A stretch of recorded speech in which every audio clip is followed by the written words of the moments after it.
The following program is a podcast1.com production.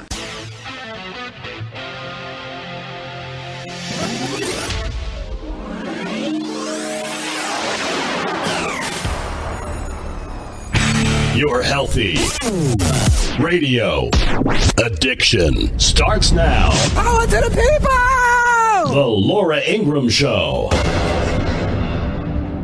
If I don't see her each day, I miss her. Gee, what a thrill. What happens when you call for a protest against the Republican tax bill and no one shows up? Did it ever really happen? This particular protest was supposed to start at 3, supposed to feature Nancy Pelosi, and supposed to have hundreds of people, and none of those things are going to end up being true. So there has been this protest effort to stop this and slow it down, but it is increasingly likely that the passage of this tax bill is more or less a foregone conclusion at this point, as long as there's not some other surprise defection here in the next 24 hours. All right. I can hear you. Can you hear us? That's Nancy with a laughing face. I don't think you had a laughing face, but I have a question. Injected face. That's the new version. New mix. That's the 21st Nancy century. with the injected face. You did a little harmony there, right? That wasn't bad. I'm good in the morning. Well, she has this big tax protest yesterday, and was everybody doing their last-minute Christmas shopping? I mean, what was happening? Nobody cares. They know it's going to pass. It's all done. I mean, why? Even McCain left town. He went home to Arizona. I mean, he's not even voting. He didn't even it's so have to assured stay. he doesn't even have He to didn't stay even for have a to vote. stay. He went back. But Pence did cancel his trip to the Middle East. Because he may have to decide.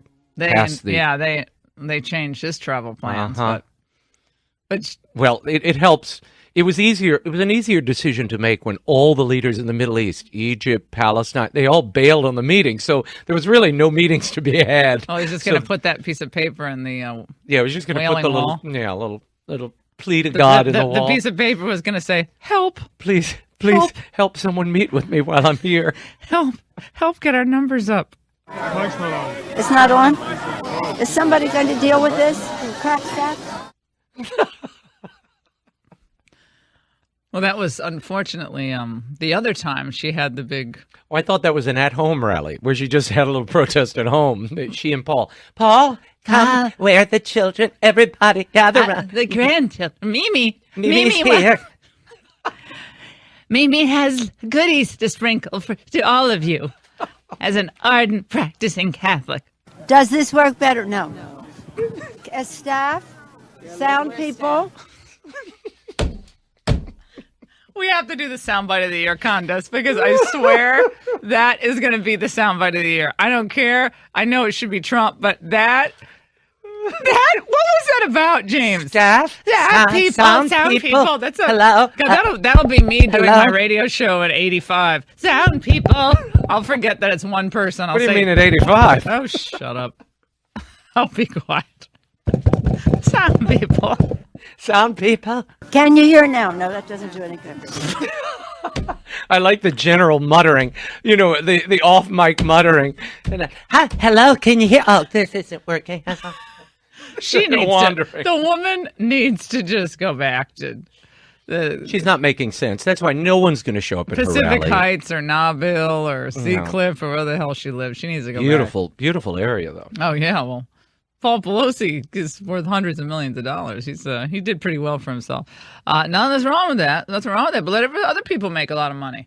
So the demonization of the tax bill, I just think no one cares before Christmas. I mean, the tax bill is not my favorite. Let me just say it should have been simple, clean, and easy to understand. Instead, it is a big hunk of mess. Okay? It is a big hunk of mess. Well, for some taxpayers, it will simplify things. I mean, your deductions, you have a general deduction, which a lot of people I love getting rid of all the deductions. That really helps me it's not going to help you. No, it's not going to help any taxes. upper income tax earners. But then she says yesterday she said it's a giveaway to the rich. It is a travesty. It's not. It's a takeaway from the rich. This is Armageddon.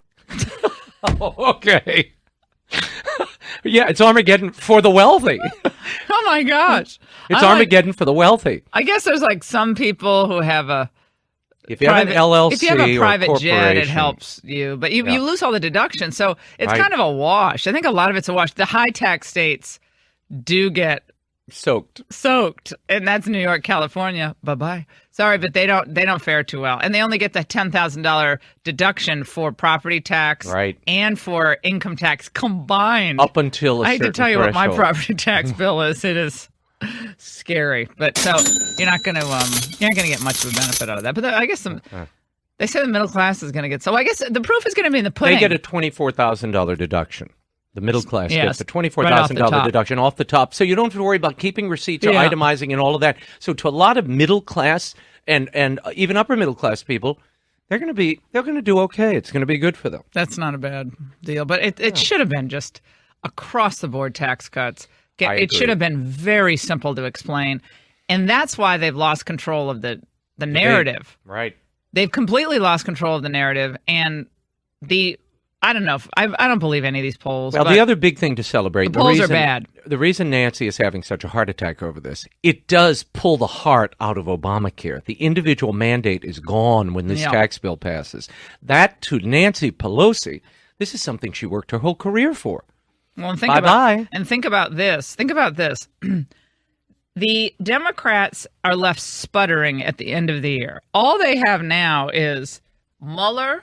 They have Mueller. They don't even really have the sexual harassment thing because now they're going to looks like they're going to bring Franken back, as we predicted on the show. We predicted exactly. that if Roy Moore did not win, they would undo Franken. James, how many times did I say that? They would recall Franken, and that whole Joe Manchin thing was so choreographed. Of course they sent him out because then they're going to say, well, it's interesting to listen to what more of the conservative senators are saying. And then Schumer will be the last man standing on this. He won't throw in for Franken. Maybe he won't throw in at all because he won't have to. But now other senators are joining Joe Manchin saying Al Franken should come back. They think that woman that they're going to put in his place is no great shakes. That Smith, whatever her name is, she's not any great shakes in Minnesota. So they want Frankenfrog back. So I have a question. Will Al Franken, will he submit to the ethics investigation? When I groped her, when I did the pig hand over the breast area, I was mimicking an old dance I did on Saturday Night Live. I mean, what is he going to...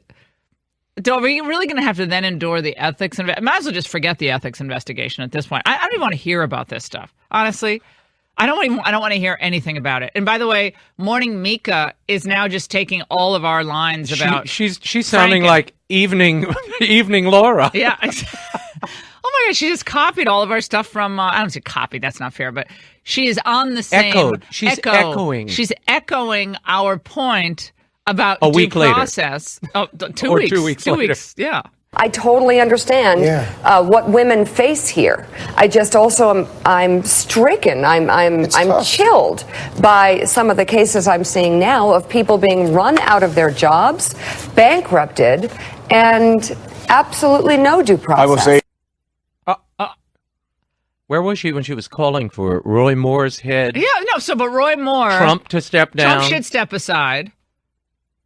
Okay, you see how these people are so disingenuous. This is a cynical ploy. It's transparent. We know what's going on. There's no... I mean, again, I will say this probably every day on the show. Trump's great value is that you see who everybody really is. You see, everyone's cards are on the table, and they just keep revealing themselves. By the way, there was this breathless report we're going to get to next segment on NBC. I guess it's today or late yesterday.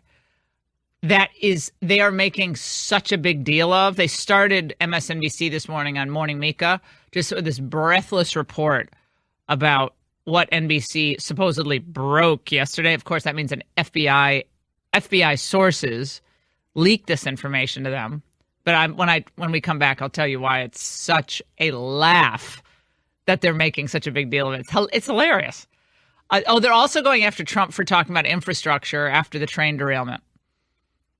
And they're saying it has nothing to do with infrastructure. I had a former transportation assistant secretary on yesterday on the Ingraham angle last night who said it absolutely could be infrastructure because of the The banking on the bridge wasn't high enough for that speed, and part of the infrastructure issue is the speed control. That's money you're spending on these trains that are transporting people at very high speeds in a straight line because they didn't want to go around the Puget Sound. They wanted that straight line train. And so he said, of course it's infrastructure. I actually said it doesn't seem like infrastructure to me. It seems like there was either operator error or, they needed that remote technology that slows a train down. Isn't it amazing in the year 2017 that there is even a possibility of a train operator running a train too fast? With the technology that exists, it's amazing that there isn't a central switching station that automatically slows the train down. That there's a technology in place in every train that they can anticipate. I mean, I think about it, you have driverless cars that are working with incredible precision now. Having mapped all these streets and roads and highways all around the United States. And you can't slow a train down?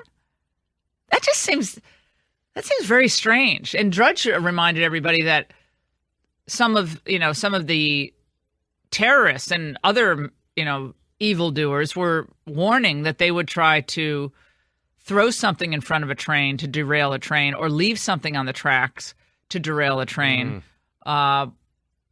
We worry about all of that too, but we don't have any information on that yet. But the infrastructure issue that he raised in the campaign and that he continues to discuss, and he discussed yesterday, it's real. I mean, you could make the argument that he could have done infrastructure first and not done that travel ban, and probably should have done it first. Probably would have been more unifying to the country. The Democrats wouldn't have been satisfied, though. They can say that now.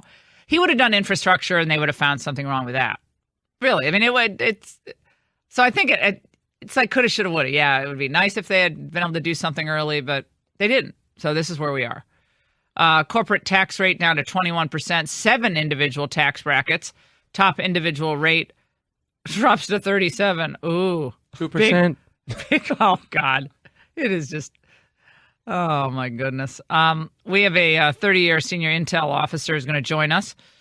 And we're going to talk about the new Trump national security strategy that was unveiled yesterday based on principled realism and the principle of America first. I thought it was a terrific speech, very well written and well conceived. And the president's approval numbers, according to CNN, are at an all-time low for any president at this point in his term, including Reagan, who was, I guess, in 1981, was low, but he was still 14 points higher. Yeah, it was 48% or 49%. So Trump is 35%. That's where Trump is. My question to you is, do you believe these numbers, number one? And number two, what do you think President Trump should do to get his numbers up? I'm going to be talking about that tonight on the Ingraham Angle. What can he do next year to become more popular? I think popularity is important. George W. Bush kind of threw out popularity. He's like, I'm not looking at the polls in 2005. He's like, I won in 2000. I'm not going to look at the polls. Polls don't mean anything. Well, I don't know. If they're accurate, they mean something. And it doesn't mean you govern all the time by the polls. But if you have really low approval numbers, then it's going to kill your party in the midterm election cycle, and that's going to be really bad for your agenda. So you do have to look at the polls, and then, of course, 2020 is coming around. So what can President Trump do to get his poll numbers up? 855-40-LAURA. A lot more to get to on your healthy radio addiction. Go to lauraingraham.com. Become a big giver to Food for the Poor before Christmas. I know you're writing your checks by the end of the year, so give to Food for the Poor. Great organization that does phenomenal work for the neediest among us. So just go to lauraingraham.com or LifeSet, and you can follow there. A lot more to get to. Stay with us. You can dress me up as a robber, but I won't be in disguise. It's daylight robbery. And every iteration, the GOP tax scam becomes even more cowardly, outrageous, dishonest, brazen theft from middle-class families. I hope she doesn't step down. I think that it would be a very, very sad day for Republicans if she steps down. Thanks to my wonderful sponsors and your support, I'm glad to say that we can provide this podcast at no cost to you at all. As a loyal listener of my program, please consider testing our sponsors because they're the ones who actually cover the cost to produce this daily show. So if you're a dog lover like I am, how about giving your dog, your best friend, a fresh, healthy, and nutritious diet? When dogs eat well, they live longer and happier lives. I'm here to tell you about NomNomNow.com, which cooks the world's best dog food. It's made fresh in the USA and delivered right to your door every week. Nom Nom Now's customized recipes cook fresh in our kitchen, delivering healthy nutrition you can actually see. Switch to Nom Nom Now and your dog will have more energy, a shinier, softer coat, and a longer, better life. Nom Nom Now really is the best food for your best friend. And right now you can save 50% on your first 2 orders of fresh, healthy dog food when you use my code Laura at NomNomNow.com. That's code Laura and save 50% on your first 2 orders. NomNom now.com. And code word LAURA.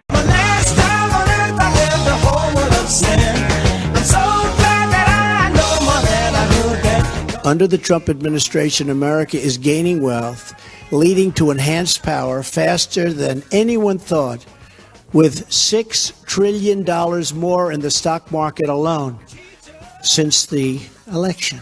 $6 trillion. With the strategy I am announcing today, we are declaring that America is in the game and America is going to win.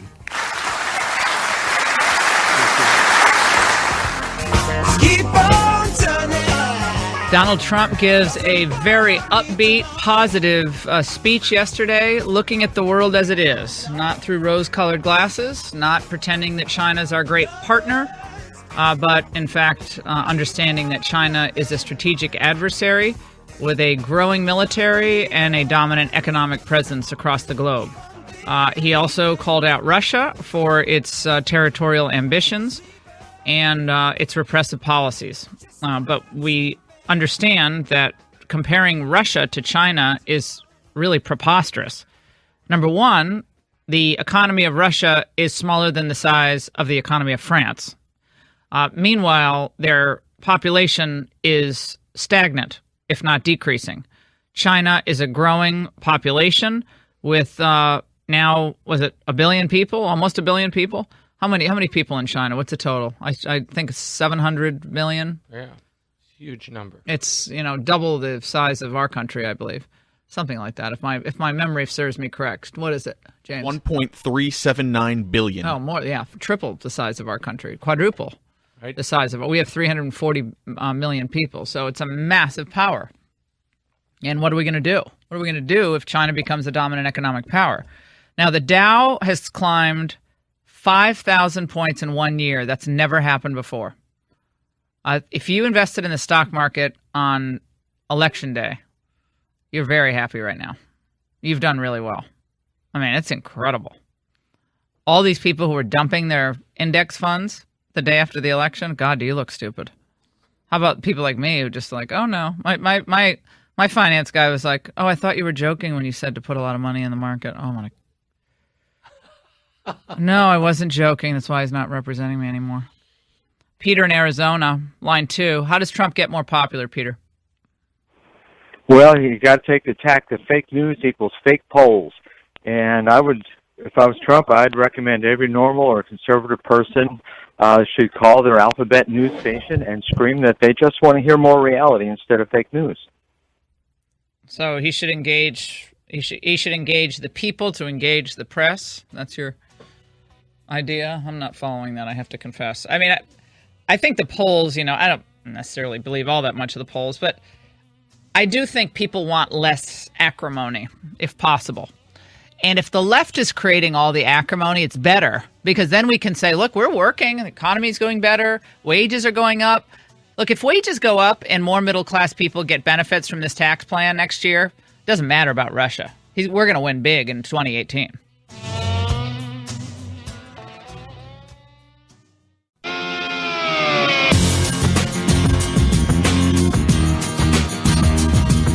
New reporting from NBC News reveals that high-level counterintelligence briefings during the summer of 2016, stay with me, summer of 2016, the FBI warned then-candidate Donald Trump that Russians might try to infiltrate his campaign.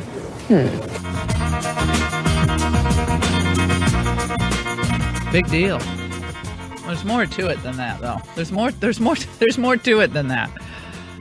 The NBC is trying to make it look like Donald Trump was careless because he didn't reveal, I guess at that point, that Donnie Trump Jr. met with that Russian lawyer. Well, we don't even know if the president knew about that meeting with that two-bit Russian lawyer. The one that Manafort thought was so stupid he walked out of. Remember, he walked out of it. I don't know if Jared sat there for a while, but it was just a nothing. It was a nothing in that meeting. And so they were trying to make it, we found out that this was a big deal, that the Trump campaign was told that Russia could do this. Well, whoa. Every campaign is briefed. Once the nominees are picked, you are briefed on the fact that foreign powers, our adversaries, could use this as an opportunity to try to influence you and actually have individuals who are claiming to be people they are not try to come into your campaign. But this is what's always done. So NBC tries to breathlessly report this, like, oh, they should have known. Did he know about this right? And why didn't he reveal it at the time? That would have been the time to reveal it. In August of 2016. Oh, they just can't drop the Russia thing. This is all they have. Russia. Colonel James Waurishuk is with us. He's a retired U.S. Air Force colonel, 30-year senior intel officer, military affairs officer, former White House NSC staffer. We'll talk about this story and the president's America First national security series of principles that were released yesterday. And Colonel Waurishuk joins us now. Colonel, great to talk to you. How are you doing, my friend? Great to be back with you, Laura. Let's talk about the this report on NBC this morning, which I thought was such a big nothing, that they tried to make a big deal about, that the Trump campaign was briefed by the FBI, I guess it was intelligence people, about Russia's trying to infiltrate the campaign and other countries, apparently. Well, you're exactly right in your lead up to that, saying that they get briefed on all sorts of threats and efforts by foreign intelligence service and foreign governments to get involved in various ways, from influencing to incorporating different types of intelligence methods to gather information on the potential new administration or incoming administrations or candidates. This is nothing new. This happens all the time, and as we've seen through the course of this, as you said, there's really nothing there. The meetings were short, briefed, and the people they met with, really nothing came out of it. James Clapper was on CNN after the president's speech yesterday. And, of course, he hasn't been a big fan of the president's, but said this. I think this past weekend is illustrative of what a great case officer Vladimir Putin is. He knows how to handle an asset, and that's what he's doing with the president. You're saying that Russia is handling President Trump as an asset? That's the appearance to me. He's referencing the fact that, I guess, Vladimir Putin called the president to thank him for the information that might have thwarted a bombing in Leningrad. Now, are we not supposed to ever have a conversation in Russia because Bob Mueller is doing an investigation, Colonel? Not ever supposed to have any cooperation with Russia. And if so, then let's apply that same analysis to China, given what they've done to our country. That's really absurd, because we have agreements, we have established different types of methods for sharing information. You know, we go back to the Boston Marathon bombing. The Russians were sharing information with us, and this is normal procedure, regardless of investigations going on, regardless of the public adversarial relationship that we see in the media. There are always behind the scenes discussions going on with countries like Russia and China and others. And while it may appear, and while it's sometimes deemed to be adversarial, there are standard types of communications that happen. I mean, this is there's a lot of hype from the mainstream media on this, but in the end, there's no there to use that phrase. There was a point at the speech yesterday where the president talked about both China and Russia as obviously strategic adversaries, and I thought it was refreshing because for the longest time it seemed like we were trying to characterize China as some type of partner or a strategic partner almost of the United States. Let's listen. We also face rival powers, Russia and China, that seek to challenge American influence, values, and wealth. We will attempt to build a great partnership with those and other countries, but in a manner that always protects our national interest. What was your overall take on the speech yesterday? I thought it was pivotal. I thought it was very profound in how he laid out what we needed for some time, a coherent and strategic policy on how we were going to deal with the world as it is. Again, he addressed both our relationships with Russia and China, but he caveated it by saying they are revisionist powers, meaning that they are still powerful nations, and they have their own interests that they will seek. Russia is still territorial in nature, and certainly China is an economic power much bigger than Russia, and we have to deal with them first and foremost based on the powers that they are. And when we talk about powers, we don't necessarily just talk about military power. We have to address everything we bring to bear as a nation, economic, diplomacy, information, cyber, and last resort is military. So he's basically laying out the priorities that we have to deal with, and certainly he also addressed North Korea and Iran as rogue regimes, and continued to address and much more hard line on terrorism, using the words radical Islamic terrorism and jihadi terrorism, Thank God. which were vacant so much from the last 8 years of the Obama administration. Remember, Colonel, how the President Obama made everyone call it CVE, countering violent extremism? They use that acronym CVE in the intel community. They would not say Islamic jihadism. They just wouldn't say it. Well, that's very true, and we had to live with it and work around it, but we all knew what it was, and we all knew what it meant, and we even labeled our military operations something other than what they really were. We used to have the global war on terrorism, and that was removed to overseas contingency operations. Oh, that's right.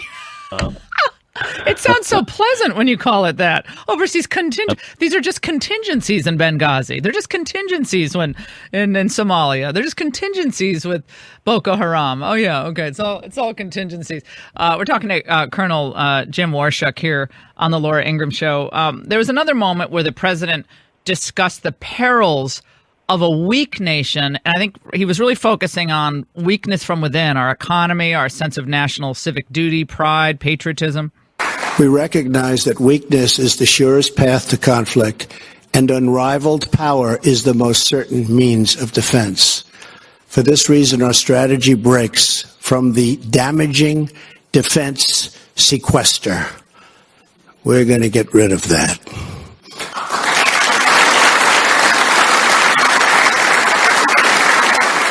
Well, at that point, the neoconservatives were happy because they're happy to be pouring tons of money into the military. I'm a little bit more circumspect about that.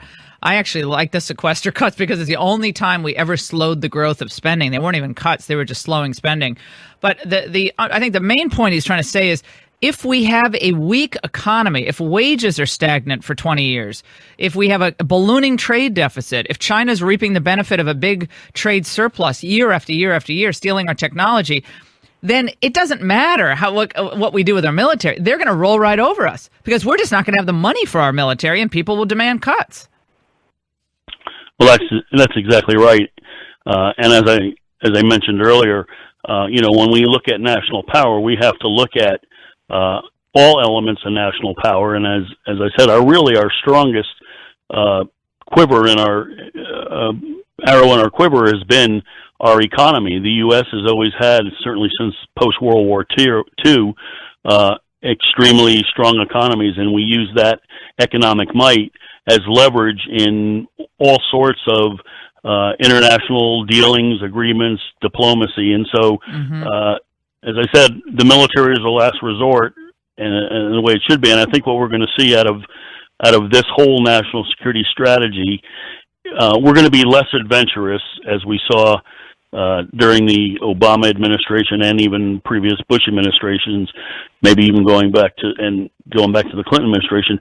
We're going to see more stabilizing effects and more deterrence, which gets back to Ronald Reagan's peace through strength, and that was highlighted in the president's speech yesterday about peace through strength. In fact, it's one of the 4 or 5 top elements of that whole national security strategy, and that's a good thing. And remember, we need to do this because even though we had the sequester under Obama, we had a lot of other things going on that we reduced our capability. You know, we've seen the stories about we have planes that can't fly and equipment that doesn't work, and we went through this horrendous dealing with all this social experimentation in the military. Well, can I ask about that? That really hurt why are we doing transgenders in the military? Why are we doing that? Like, Trump comes in, it's supposed to be, principled realism. Is that really a principled realism? That's a priority, and Mattis kind of seems to be kind of pushing that too, or acquiescing to that. Is that really a big, important priority for the military? Is assimilating transgendered persons? Is there such a huge number of transgendered persons in the military? Well, there's not when you compare the whole military, and I don't think it's going to be a trend, or it's going to be. I think there's a strategy behind that to prove that it doesn't work, and eventually it will fall off the table, so to speak, or will not be continued. I think there's some effort there to prove to those who think it's viable. You mean like women in the Army Rangers? I'm sorry, but like women in Navy SEALs. I mean, I guess there are a few, but I mean, I'm in pretty good shape. Well, I don't think I could do the 25 pull-ups, whatever you have to do. I don't think I could do it. That gets into a whole nother discussion on capability and what's really behind it. It's not necessarily total brute and strength. There's a lot of other factors in how that plays out. But but my point is this: we create a fighting force. They're supposed to be killing machines. Okay, this is about neutralizing the enemy, killing the enemy. Sometimes there are things you could do that you don't. You're right. You don't need strength. You don't need upper body strength. You do a lot of other things. And women, I saw in Iraq when I was there. I mean, they're amazing officers, young female officers, enlisted, came in doing incredible work. But all I'm saying is, when you're in control of the military now, I mean, I would put an end to all of this social experimentation that Obama took on, and they want to squawk about that. Let them squawk about it. I don't think anyone stays up at night worrying about those kinds of issues. They're worried about the economy and right now, my final question to you, Colonel, we got off track there and we're out of time. Don't you think China now, looking at the Trump administration and how he's actually following through on what he said he was going to do, they're a little concerned, don't you think? Absolutely, they're concerned. They've pretty much had their way over the last 8 years, and now yeah, absolutely. They're now up against someone who understands economics, understands the economy, and understands business, and that's what they're all about. And they have someone who they can go toe to toe with. But I think what they're realizing is we're part of this as well. We produce a lot that the Americans buy, but the Americans don't buy from us.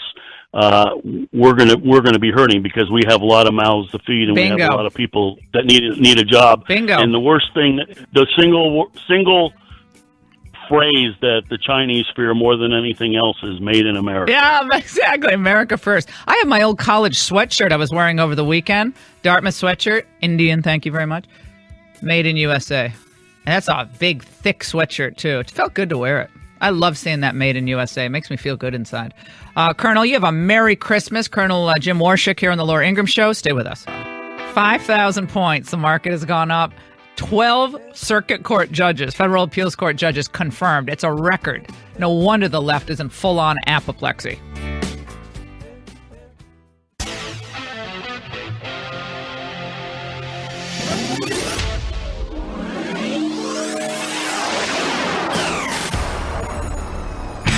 Your healthy radio addiction starts now. Power to the people!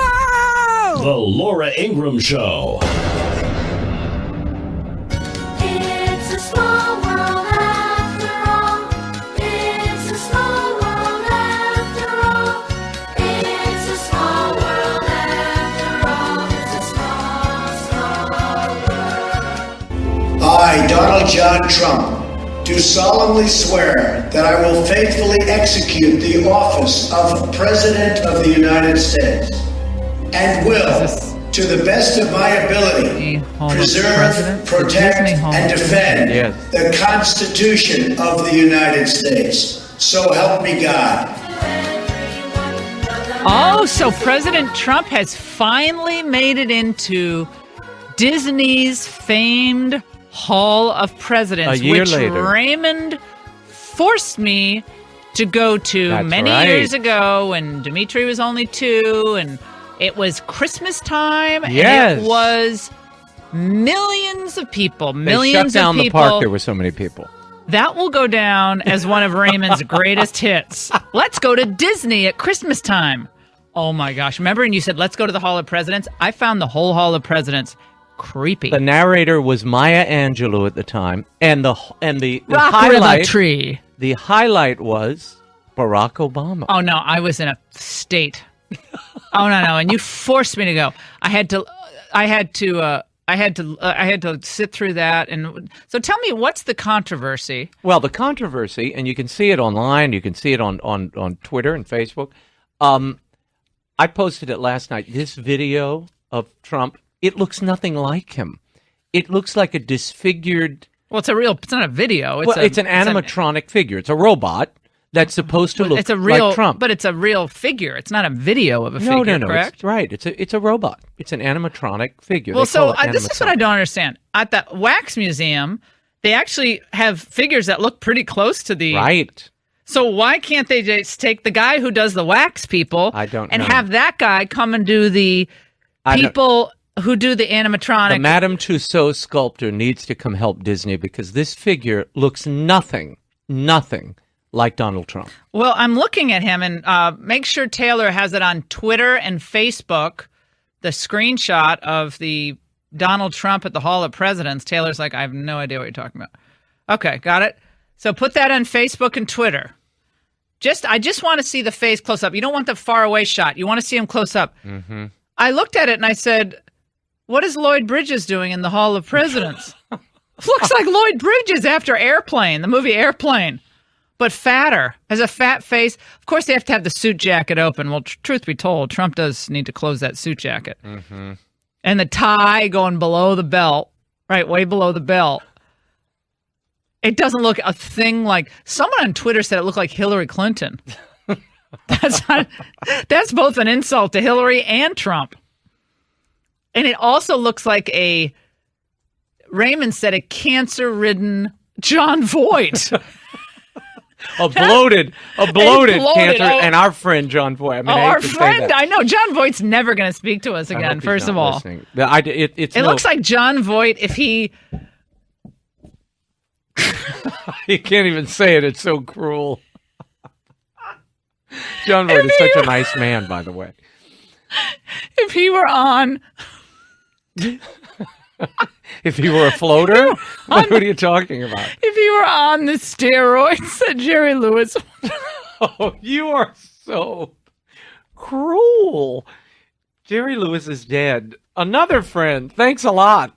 Awful. No, you know what I'm saying. Steroids are awful. They blow your head. It's true. It is the most... They had to be rude to Trump in the Hall of Presidents. That's what I think it is. I think it's just a way to get at him. They didn't want to have to put it in there at all. There's going to be a riot. I'm telling you. Oh, no, they're going to decapitate him. We're going to have an Islamic. There's a lot of Muslims who like to go to Disney. You're going to get a jihadist in there, and there'll be a jihadi who just takes a hatchet and cuts the head off of Trump. I'm telling you, that'd be an improvement given that head and what it looks like. I'm telling you, they need to do that head over. It looks nothing like Can we do a GoFundMe page to have a new head on the animatronic? A new sculpture. Madame Tussauds, oh my please gosh. help. Now, I love Disney, but I can't go at Christmas time. It is just a scrum of humanity. And it's, from a distance, all it is turkey legs and rascal scooters. It's turkey legs and 64-ounce sodas.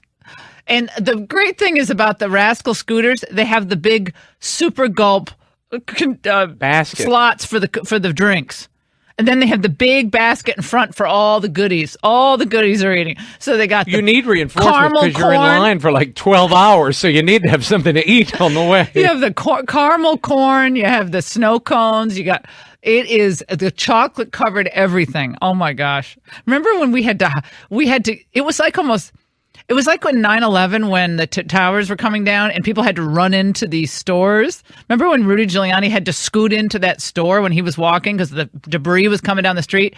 When the crush of humanity came into the Magic Kingdom, we were trying to get out. And I had a stroller and a toddler and then a 3.5-year-old. Yep. And I had to, with Rebecca, Raymond's wife, we had to push ourselves into this candy shop, lest we be trampled by humanity. And I'm scratching on the window, and it's packed inside and out. They closed the park. There were like 2 million people in the parks, or 1 million people in each park. It was ridiculous. I've never seen anything like. I've never been with that many people in my life. It's scary. It was it was scary. Remember, I had the girls. Now we're really telling tales.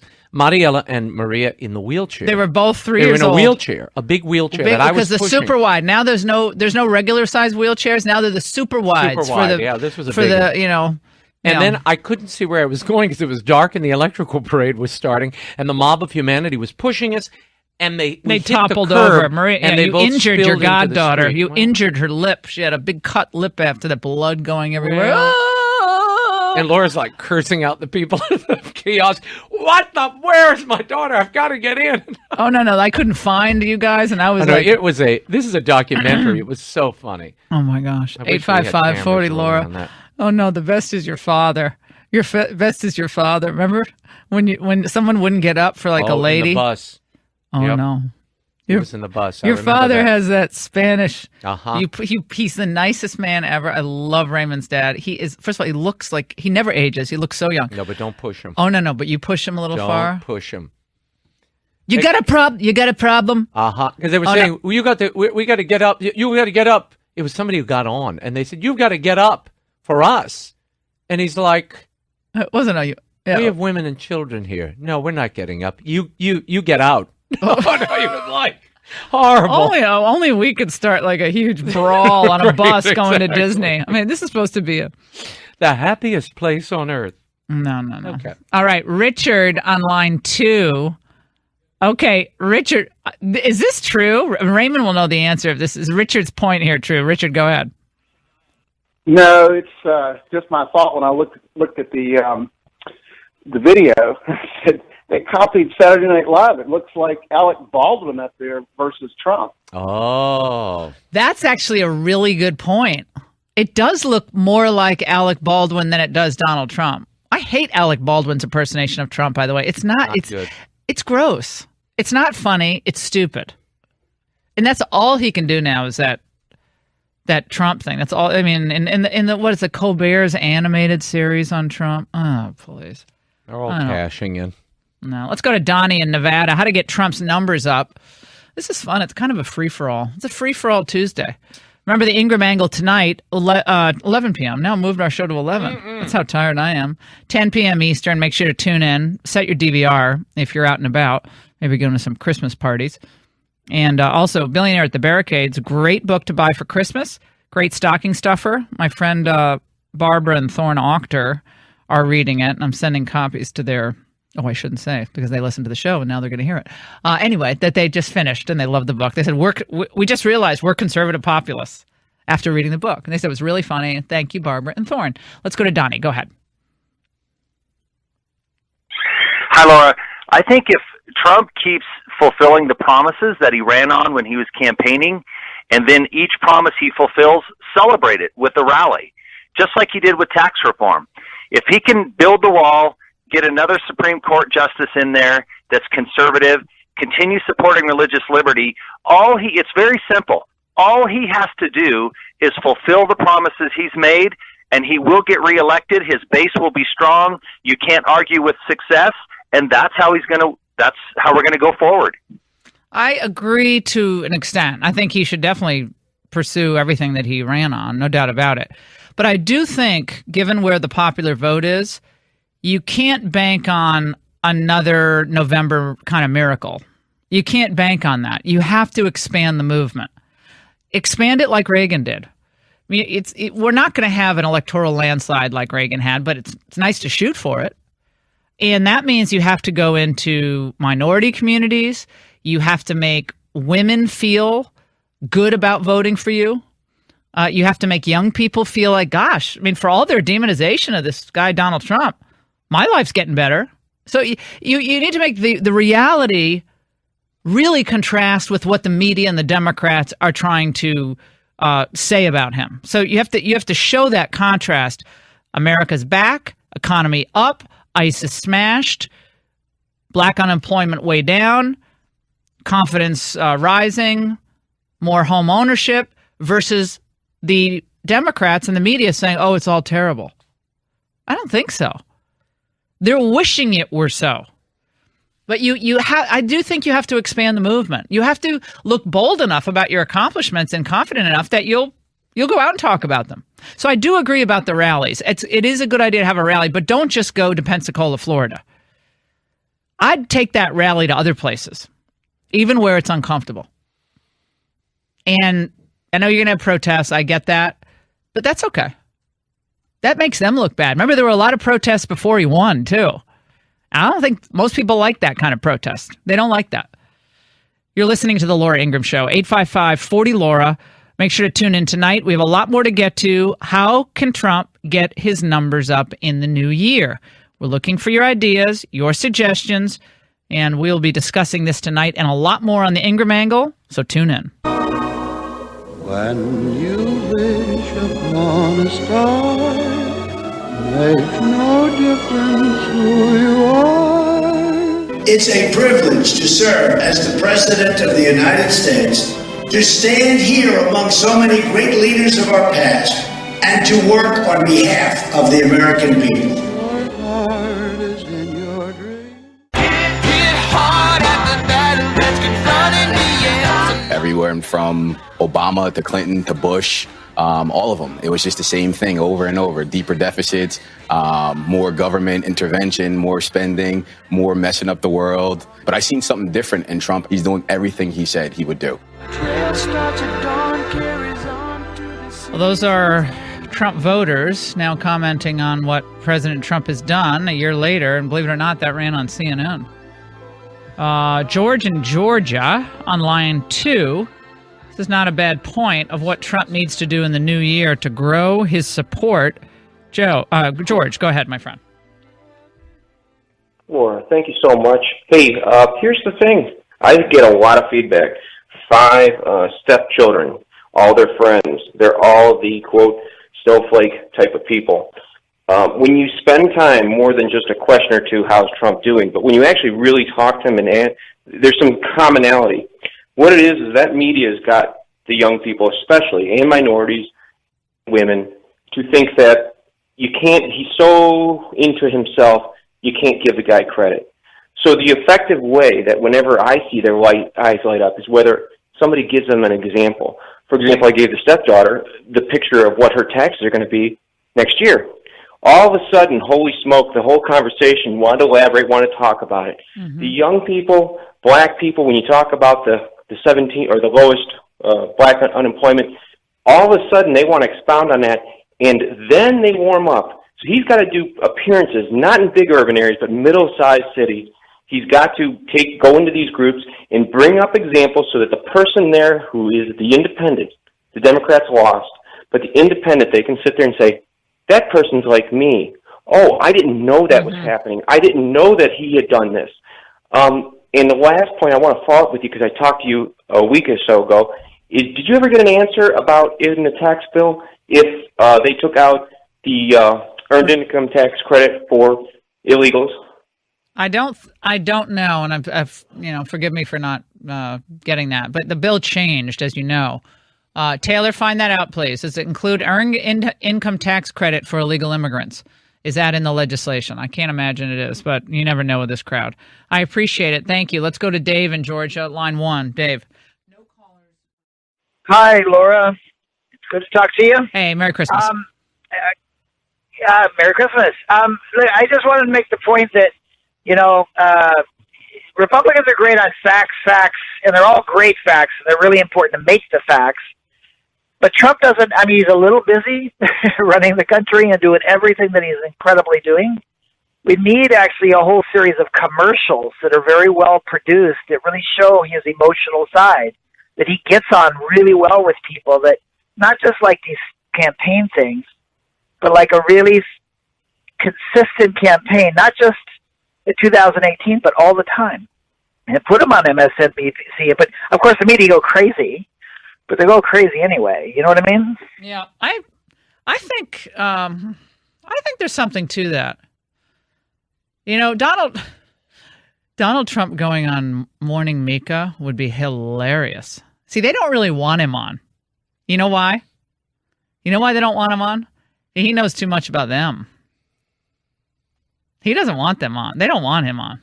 No way. I don't think so. Much easier for them just to use him as a battering ram. Because when he comes on, he's a human being.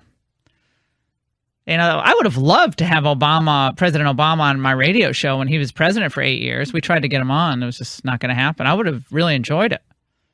Obviously not a dumb person. He's a smart man. I would have liked to have a conversation with him about his life, about his family, about his view of America and the rest of the world. I would have loved it. But I think a lot of these people prefer just to demonize Donald Trump. Because otherwise he shows up and he's actually someone who's pretty charming and wants things to get better for America, and then what do? Russia, Russia, Russia.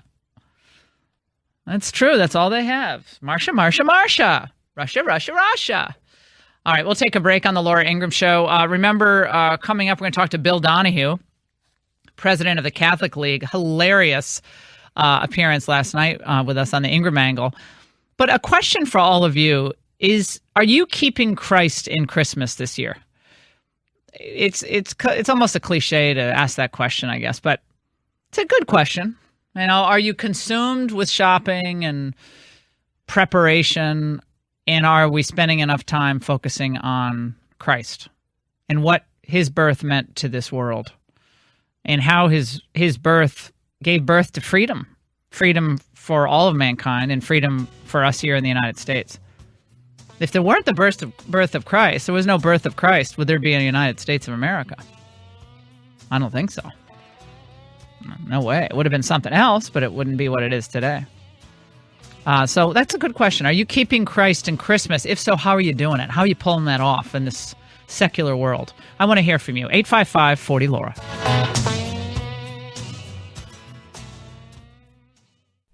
Hi, this is Ben Domenech, the host of the Federalist Radio Hour. We're a daily show coming to you 5 days a week from Washington, D.C., where we interview our nation's top journalists, politicians, authors, chefs, economists, entertainers, and more. If you're looking for a contrarian discussion on news, politics, or culture, give us a listen and subscribe at podcastone.com, the new Podcast One app, or at Apple Podcasts.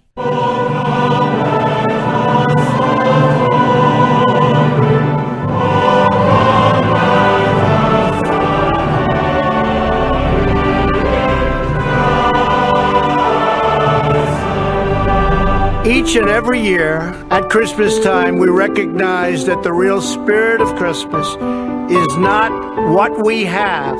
It's about who we are. Each one of us is a child of God.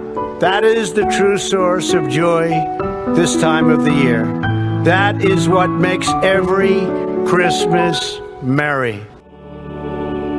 Was that at the tree lighting ceremony? That was the most pro-Christ Christian lighting of the tree that I can remember. Even Reagan.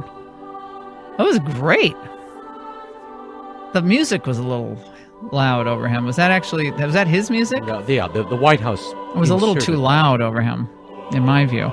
But how are you guys keeping Christ and Christmas this year? Carrie in New York, on line 2. Carrie.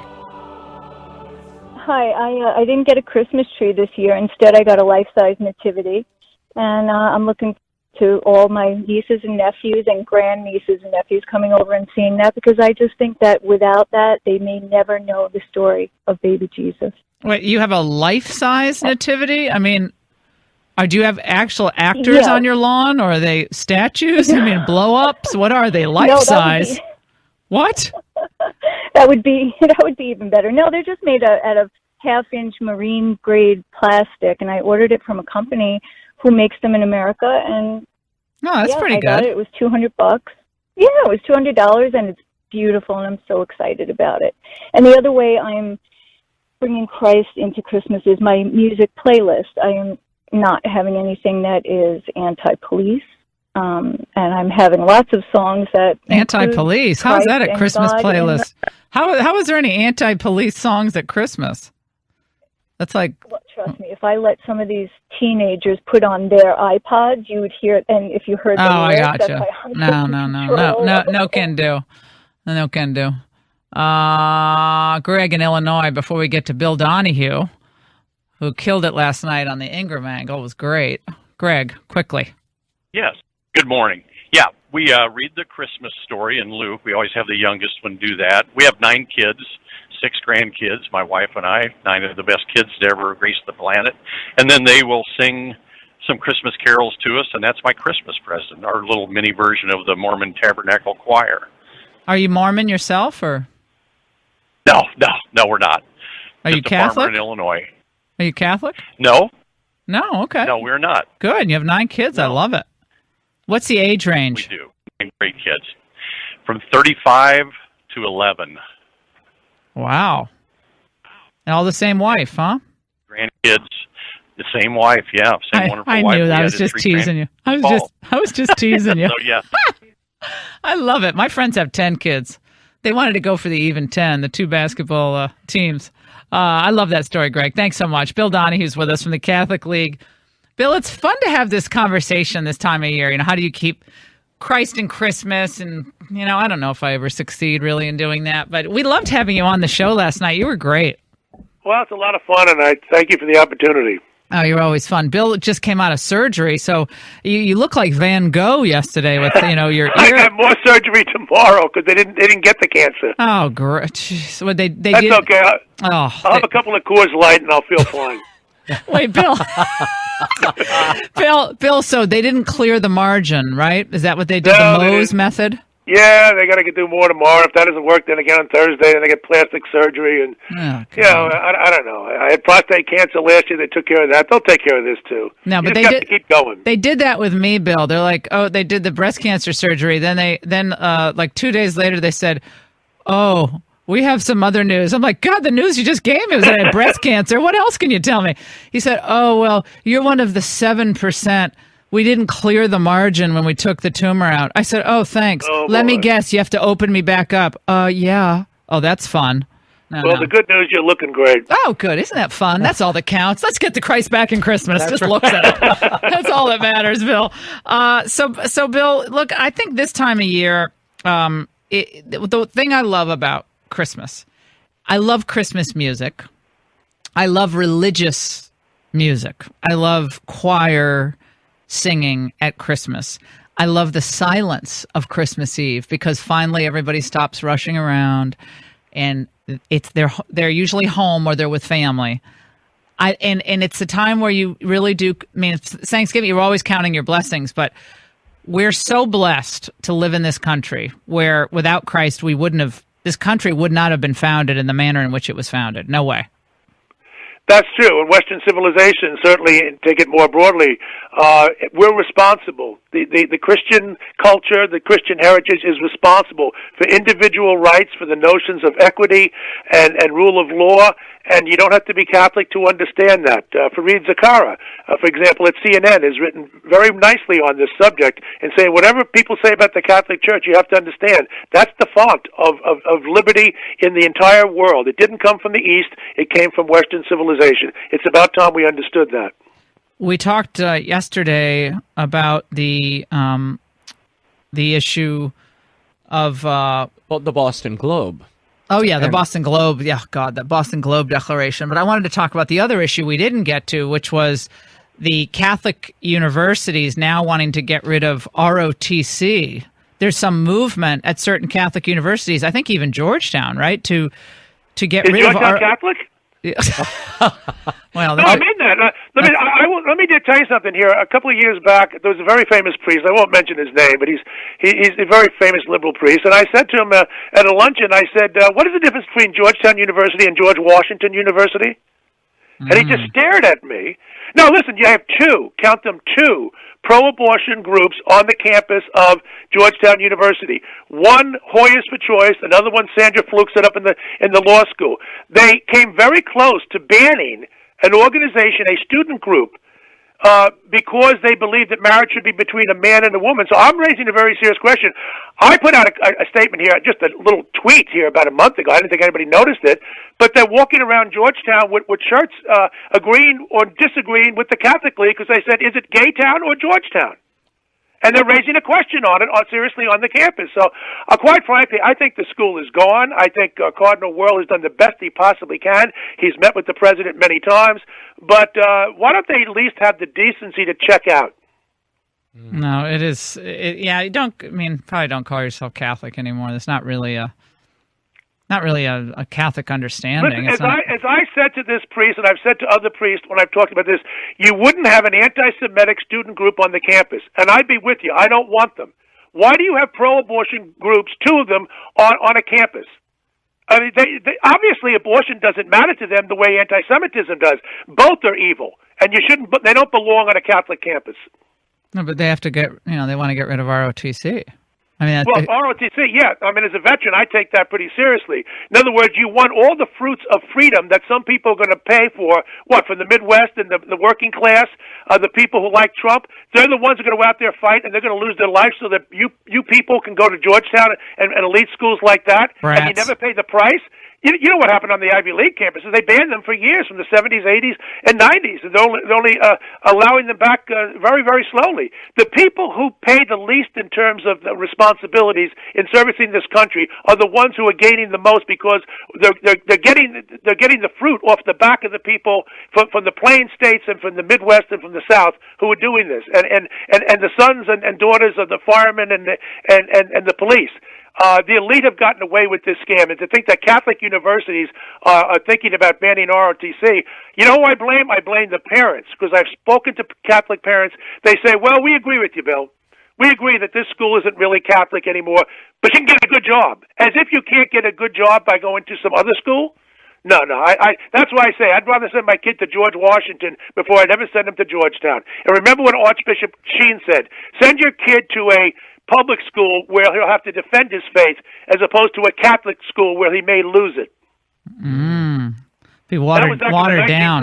Now, I don't mean this about all Catholic schools. Don't get me wrong. A lot of good Catholic colleges and universities and great work being done at the elementary and secondary. I'm talking about a minority of elite schools who are so concerned about sucking up to the secular elites that they will sell out their Catholic heritage. And that's what this is all about. They want affirmation from the secular elites.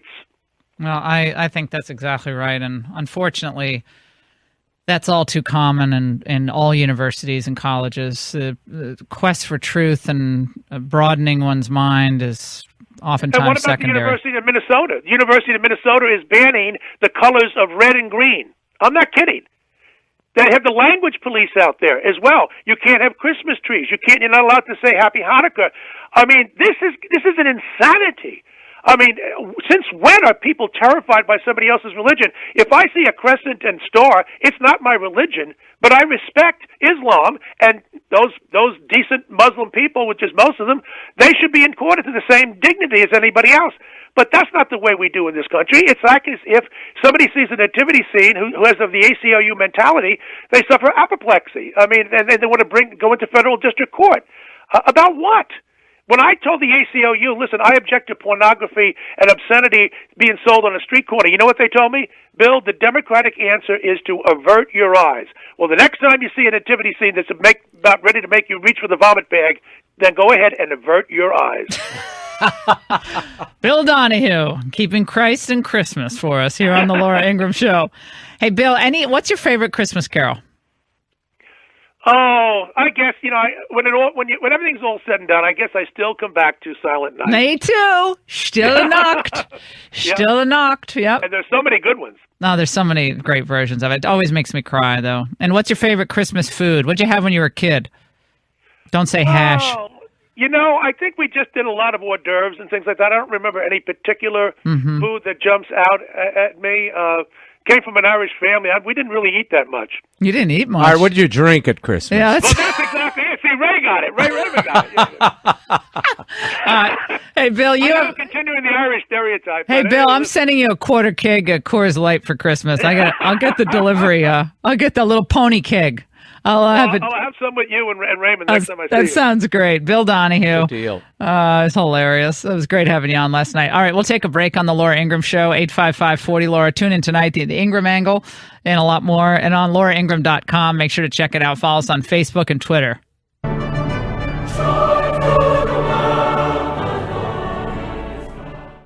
Silent night, holy night. Johnny Cash. Oh, I think it's haunting. I love it. But you're not a Johnny Cash fan. I love Johnny Cash. You do? I don't like, but I try to listen to him at Christmas. I don't like his Christmas stuff. No. Even Frank. Now this is really going to sound like heresy. I have gotten away from listening to Sinatra Christmas songs. I'm not a big they're fan very of depressing. Sinatra. It's depressing. I find them depressing. Yeah, they're depressing. And I guess for the first time, I've always listened to Sinatra. Me neither. But now I'm all Andy Williams, Johnny Mathis, Nat King Cole, Ella Fitzgerald. Oh my gosh, great Christmas. Keely Smith, we didn't talk about. We didn't talk about Keely. Keely Smith, my friend Keely, who she sang some great away. Christmas covers. She has a beautiful Christmas album. Oh, a whole Christmas album. James, see if you can dig that up. And she sang on my Christmas show a few years back. Oh. I loved her. She was a great.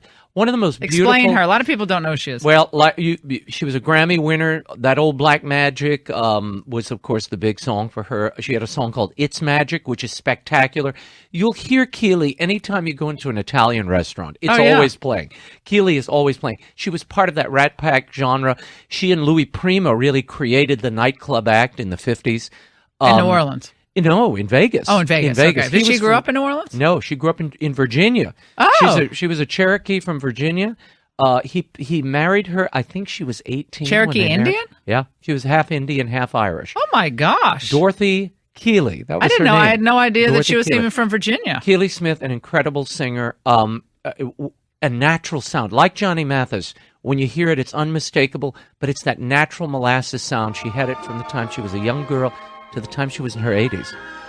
And performed straight How'd through. you like to spend Christmas? Oh, boy. On Christmas Island. Oh, my God. Beautiful voice. How'd you like to spend a holiday? 89 years old. Across the sea. I saw her perform many times. What a beauty. She sang like this till the day she died. A little Judy Garland in her, right? The way her lilt to her voice. It was kind of that smoky molasses lilt. Tomorrow we'll play some of her big songs so people get a sense of who she is. I loved her. And when I interviewed her, I said, how does a 74, at the time she was 74, how does a 74-year-old make this sound? She said, when God wants you to make it. She said, I never abused my voice. I never smoked. I never drank. And I stayed up just till I could do the show. I raised my kids. I did my shows. That was it. She said, when God wants you to do it and you're good to your voice, you can sing anywhere you want. Beautiful. Keely Tune Smith. into the Ingram Angle tonight. We'll go out with Keely. On Christmas Island, you will never stray, for every day your Christmas dreams come true. Thanks for listening to the Laura Ingraham Show podcast. Download new episodes every week at podcastone.com. That's podcastone.com.